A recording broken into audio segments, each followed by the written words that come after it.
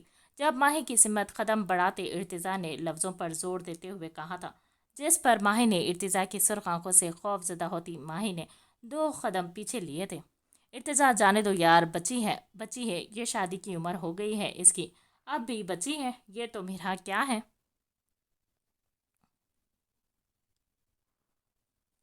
ارتضا کے کندھے پر ہاتھ رکھتے اذہان نے اسے پرسکون کرنا چاہا تھا جب ارتضا ماہی پر نظر جمائے ہی بلند آواز میں گویا ہوا تھا، جس پر ماہی ڈر سے کپکپائی تھی۔ یہ کیا ہو رہا ہے یہاں؟ تم سب بچے کیا کر رہے ہو؟ امی!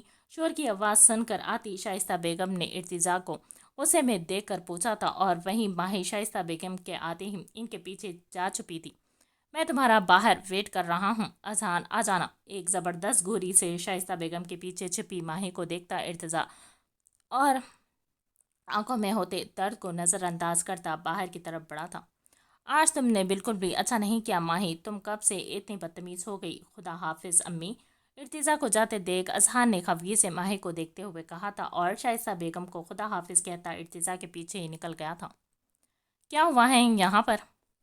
اب یہاں ٹی وی لاؤنج میں چھائی خاموشی کو شائستہ بیگم کی آواز نے توڑا تھا جب ماہی اور خود سے دور کرتی شائستہ بیگم نے اسے اپنے سامنے کرتے ہوئے سخت لہجے میں پوچھا تھا، پر ماہی اور میرا کو چپ دیکھ وہ ابھیا سے پوچھنے لگی تھی، میں تو ابھی تھوڑی دیر پہلے ہی آئی تھی چاچی، تو دیکھا ماہی بھائی پر چلا رہی تھی۔ امی! ایک نظر سر جھکائے کھڑی ماہی کو دیکھتی ابھیا نے جو دیکھا تھا اور سنا تھا شائستہ بیگم کے گوش و گزار کیا تھا، جس پر شائستہ بیگم نے غصے سے ماہی کی طرف بڑھتے ایک زوردار تھپڑ رسید کیا تھا۔ کوئی شرم ہے تمہیں؟ اپنے سے اتنے بڑے سے بدتمیزی کرتے ہو تم؟ کیا یہ سکھایا ہے میں نے تمہارے باپ نے تمہیں کہ تم اپنے سے بڑے کا منہ توڑو؟